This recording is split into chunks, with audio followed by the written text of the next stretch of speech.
You know, for the longest time, property taxes were kind of the boring part of owning a home. Just a line item on a bill that you paid.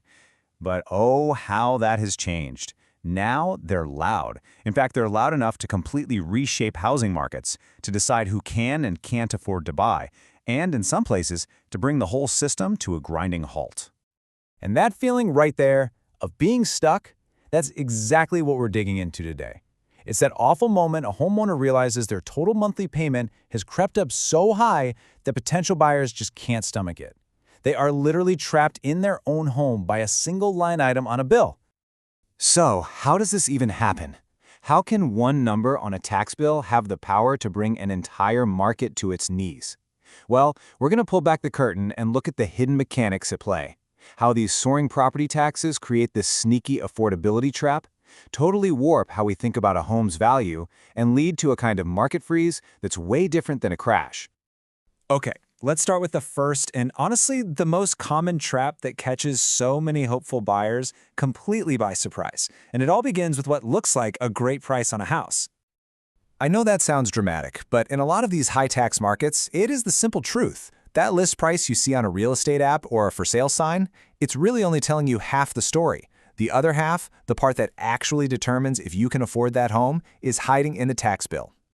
And this is where the math just changes everything. Look at the left side. A buyer sees that $1,800 mortgage and thinks, yeah, I can totally do that.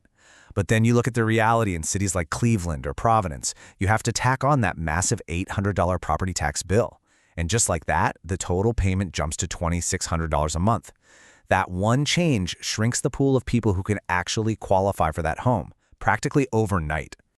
And this leads to something the market calls monthly payment shock. It's that gut punch moment when a buyer realizes the real monthly cost is way, way over their budget. This is what forces them to walk away, to seriously downsize their dreams, or to just give up and keep renting.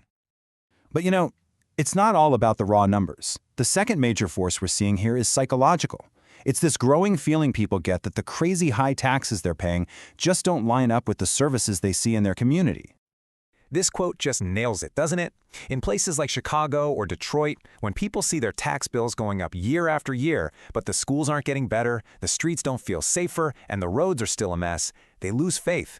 It stops feeling like a civic duty and starts feeling like a really bad deal. And this feeling, this disconnect, it sets off a kind of domino effect. First, people start leaving. As more and more households move out, the demand for housing naturally cools off. And with fewer buyers out there, sellers suddenly realize they have to start dropping their prices just to get some attention. Okay, so now we see how this works. But how can you, personally, spot a market that's really groaning under this kind of tax pressure?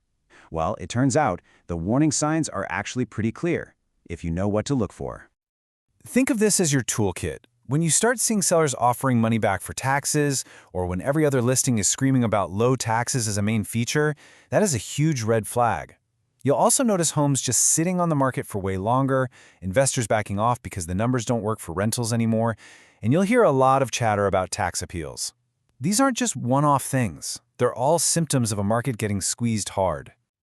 Now, you might be thinking that all of this just has to lead to a big, dramatic market crash. But what actually happens is often something much slower and, in some ways, a lot more damaging.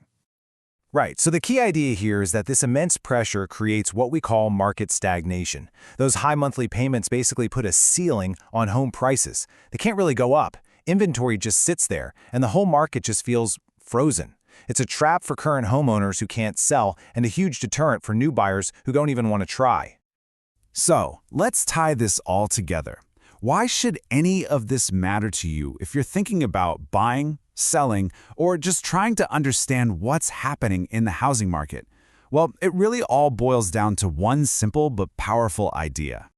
For a minute, just forget about that big, flashy sale price. In this new world of high and rising property taxes, that number is becoming less and less important.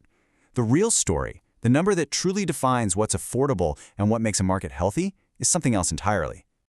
It's the total monthly payment. That's it. That's the number that decides if you can get a loan, if you'll feel financially secure, and whether your home is a great investment or a financial trap.